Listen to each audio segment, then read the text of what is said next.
Un réel plaisir est pour moi de vous retrouver sur ces plateaux de la télévision diocésaine Guizani pour vous informer, mesdames et messieurs, salutations fraternelles et surtout bienvenue dans ces journaux dont voici les principales articulations.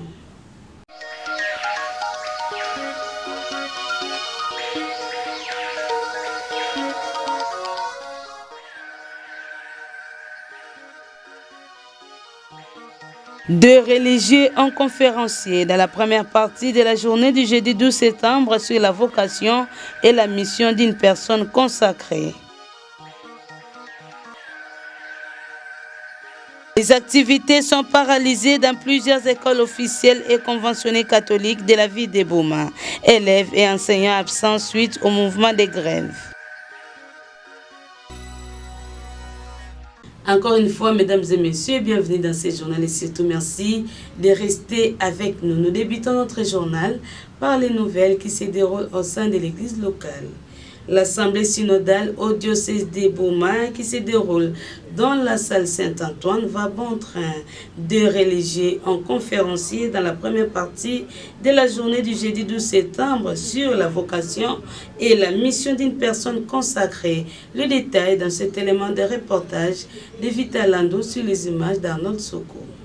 L'assemblée de ce jeudi 12 septembre 2024 a commencé par la lecture du compte rendu des assises du mercredi 11 septembre par le chancelier, l'abbé Fidèle Mangovo. S'en sont suivis des amendements par les participants avant que le dit compte rendu ne soit adopté par tous. Est venu le moment des propositions toujours par les participants en vue de la bonne marche de l'église Famille de Dieu. S'agissant des conférences de cette première partie de la journée du jeudi 12 septembre, d'abord la sœur Praxède Mbumbayamba, sœur des Saint-Vincent de Paul, servante des pauvres de Gesgem, qui a parlé de la vocation des personnes consacrées. Ensuite, le frère Damas Nzouzi, supérieur général des frères de Saint-Joseph de Boma, qui s'est résumé sur la mission des personnes consacrées. Les deux intervenants ont, dans chaque exposé, abordé la spécificité de la vie religieuse dans l'Église catholique et ses exigences. Quelle implication dans le diocèse de Boma? Après ces deux conférences, les participants au synode diocésain ont pris part à l'Eucharistie présidée par l'abbé Joseph Mabonzo, curé à Mater Dei Mbatanlundu.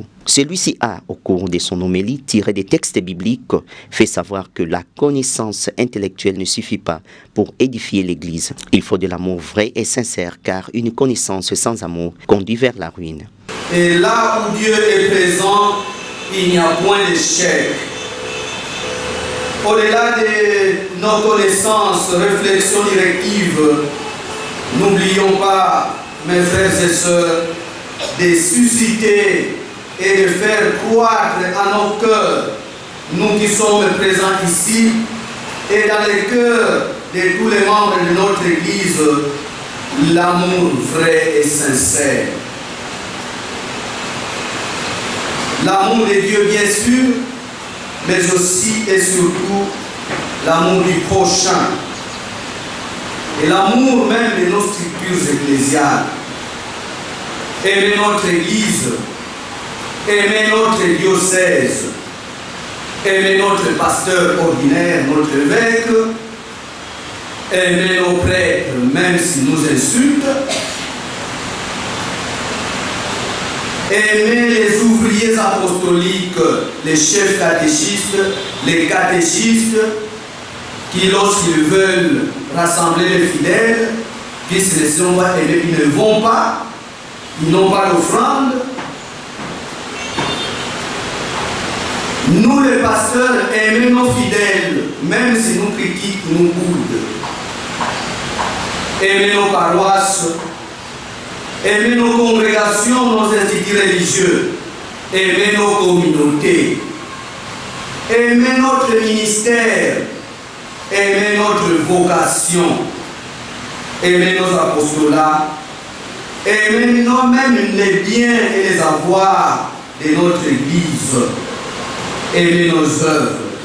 Voilà ce qui nous permettra de bannir au cœur de notre Église les antivaleurs et les immoralités de tous bords pour nous tenir honnêtement, main dans la main et regarder vers la même direction, marcher tous ensemble vers ce qui élève notre Église, ses membres, notre société et nos milieux de vie.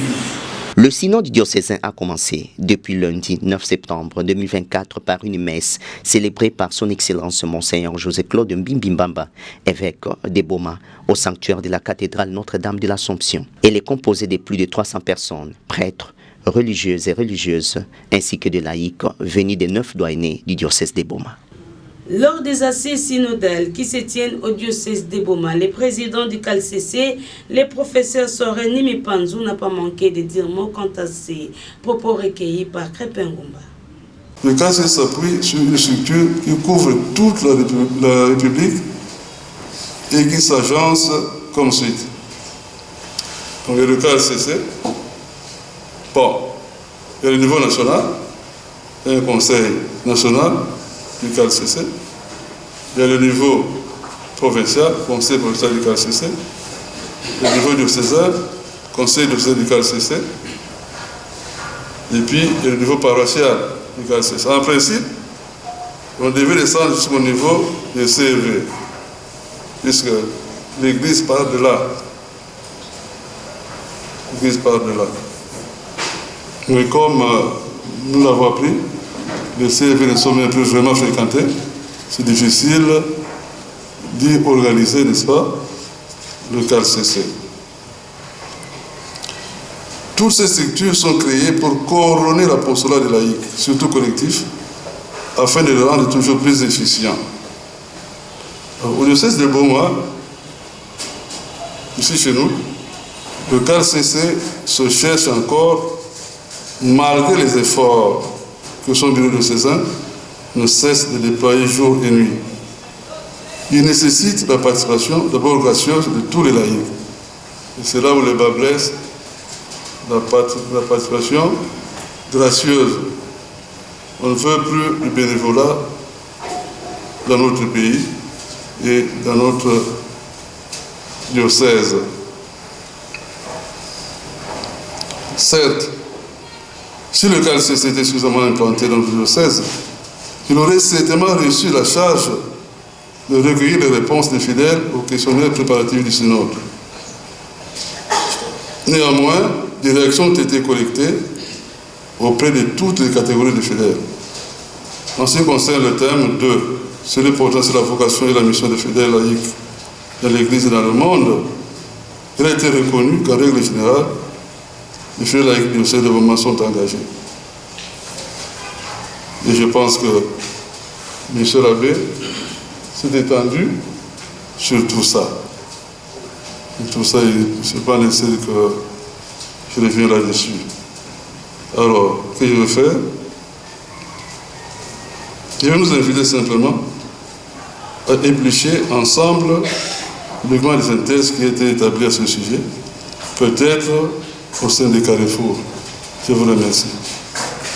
C'était là l'essentiel de l'actualité qui se déroule au sein de l'église locale. Tout à fait autre chose. Quelques ménages du quartier Kimbangu privés de l'eau de la régie des eaux à cause d'un tuyau troué dans ces coins de Boma sur le boulevard Joseph Kabila, non loin du kilomètre 6. Suivez les détails de cet élément de reportage de Blessing Douzi sur les images de Merveille Ndundu. Nous sommes dans la commune de Kalamou, quartier Kimbangu, vers Boulevard, où un tuyau de la régie des eaux est troué. Par conséquent, l'eau jaillit à flot. Une situation délicate qui préoccupe les habitants de ce coin de Boma. Les usagers de ces tronçons éprouvent d'énormes difficultés pour passer à ces lieux. D'autres choses, quelques ménages sont devenus victimes du fait car ne bénéficiant de l'eau dans les robinets. Les habitants du milieu déplorent la situation et demandent aux autorités de cette entreprise du portefeuille de trouver une solution idoine face aux désagréments afin que l'eau jaillisse en bonne et due forme et que la population en bénéficie normalement. Un habitant du quartier Kimbangu s'exprime.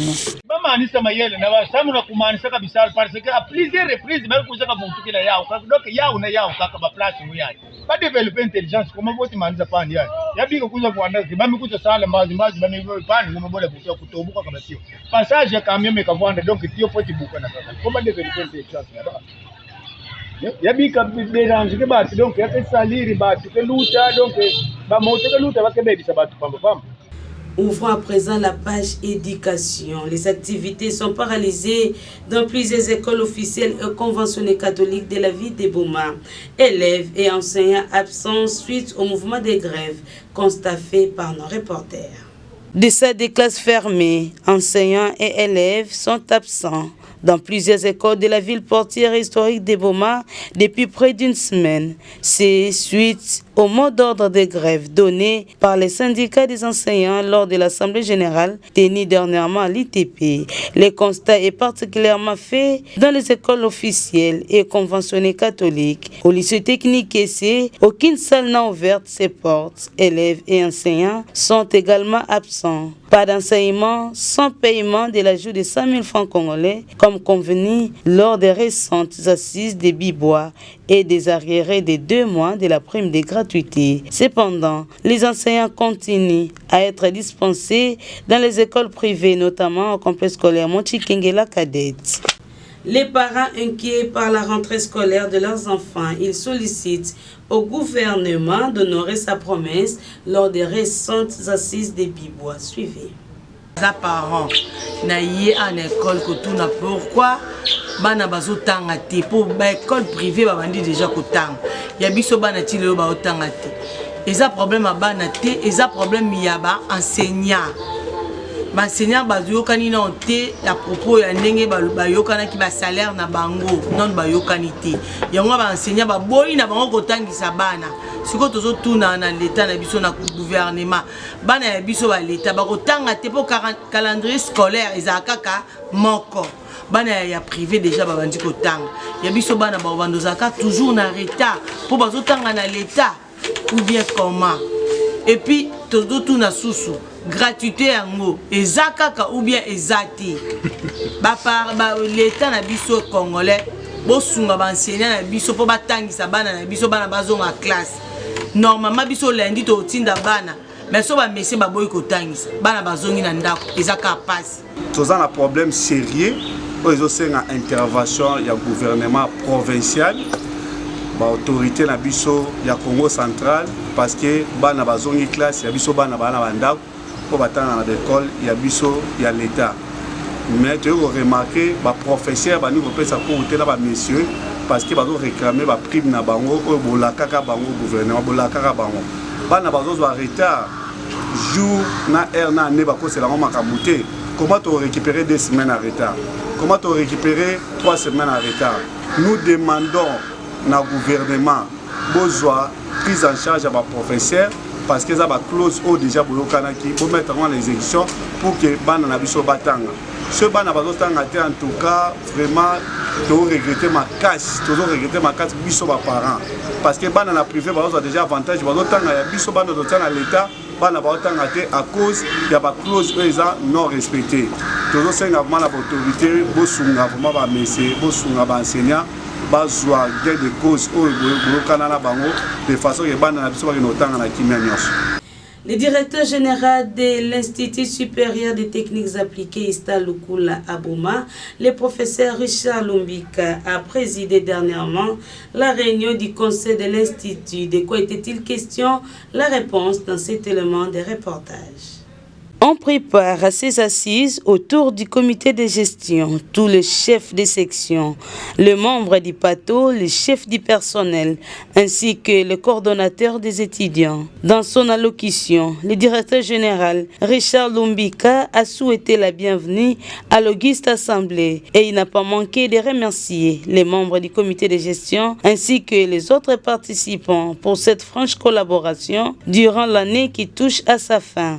Je vous remercie parce que quand on est à la tête de l'établissement, donc tous les membres du comité de gestion, même d'ailleurs vous qui êtes dans les sections ici et là, les cordons, quand un jour passe sans incident, tu dis Dieu merci. Et cette année académique qui finit, il y a eu de troubles à l'ISTA à Kinshasa, à l'ISTA à Kassangulu, à l'ISTA Gomemata, d'où même plus de 40 étudiants étaient mis en prison, vous savez, et qui ont dû être libérés par une intervention spécifique du ministre. Et donc c'était Dimambaz en tout moment par ici.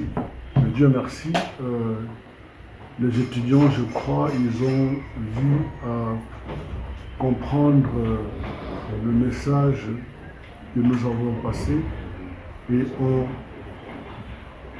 mérité notre confiance. Je remercie les collègues du comité de gestion. Je crois que depuis que nous sommes là, notre mission était de vouloir travailler sans conflit. J'espère qu'il n'y en a pas eu, hein, parce que... Et d'ailleurs, la ministre vient d'écrire une note, je ne sais pas si vous l'avez lu, hein. Elle dit non, mais faites attention. On ne peut pas accepter que les gens qui dirigent les établissements d'enseignement supérieur vivent dans des conflits.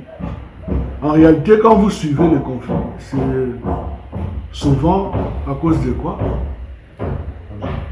Le non-respect des attributions. Voilà. Et puis, le secrétaire général académique, le docteur ingénieur Gauthier Nimi Malonda, quant à lui, a présenté les rapports de son secteur, à savoir la synthèse des inscrits et réinscrits de l'année 2023-2024, la fiche des relevés statistiques, les calendriers de clôture des activités de l'année académique en cours, ainsi que les effectifs des enseignants. Pour le secrétaire général administratif, l'ingénieur Eddy Keke a présenté quelques difficultés que rencontre cet alma mater en matière de construction, la formation des formateurs. Au cours de cette réunion, il était aussi question de traiter les dossiers de promotion des personnels ainsi que résoudre tant soit peu les problèmes de la mécanisation pour certains agents qui ne sont pas encore payés au niveau de la banque. C'est dans un climat de paix que cette séance de travail s'est clôturée au bureau de la direction générale de l'ISTA Lukula à Boma. Un mot sur la page nationale, mesdames et messieurs, avant de nous séparer. Procès tentative d'évasion à Makala. Aucune prise en charge médicale n'a été faite pour toutes les victimes des violences sexuelles, dénoncent les avocats de la défense. Le détail dans cet élément de reportage.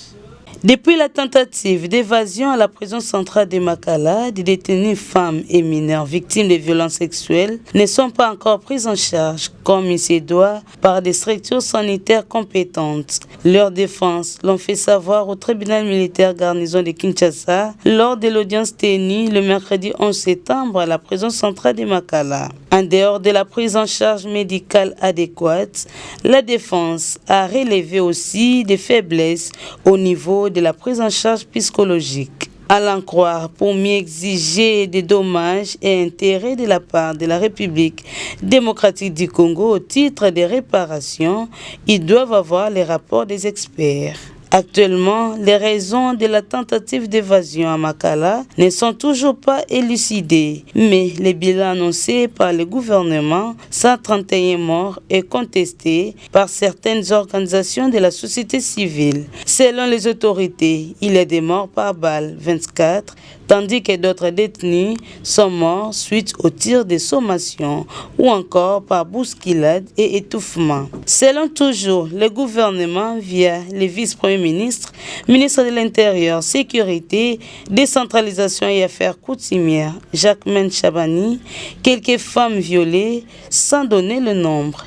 Sur les plans matériels, on déplore l'incendie du bâtiment administratif, du greffe, de l'infirmerie et des dépôts de vivres, a ajouté ministre Chabani. Rappelons-les, une soixantaine de prisonniers sont poursuivis en procédure de flagrance devant le tribunal militaire de garnison de Kinshasa-Ngalima pour viol, terrorisme, destruction méchante et incendie volontaire. Lors de la réunion du Conseil des ministres extraordinaire tenue le 9 septembre dernier, le chef de l'État, Félix Tshisekedi, avait demandé à la d'enquête mise en place de lui transmettre en ayant 7 jours son rapport sur les circonstances réelles de ces incidents.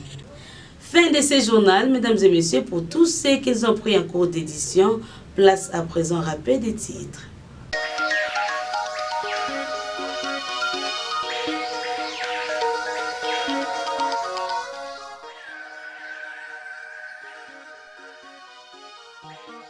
Deux religieux ont conférencié dans la première partie de la journée du jeudi 12 septembre sur la vocation et la mission d'une personne consacrée. Les activités sont paralysées dans plusieurs écoles officielles et conventionnées catholiques de la ville de Boma. Élèves et enseignants absents suite au mouvement de grève. C'est par ici que nous tirons complètement les rideaux de ce journal. Un journal qui a connu la réalisation et la production d'Edi Luemba, Crepengumba et Blessing Zouzi. À vous, mesdames et messieurs, merci de l'avoir suivi. Surtout, bonne suite des programmes sur la chaîne de l'Église catholique. Suivez également ce journal sur YouTube en tapant RTDN Boma. Partagez et abonnez-vous. N'oubliez pas d'activer la cloche des notifications. La RTDN dans vos poches, la RTDN entre vos mains, la RTDN à l'heure du numérique. RTDN, chaîne de l'excellence.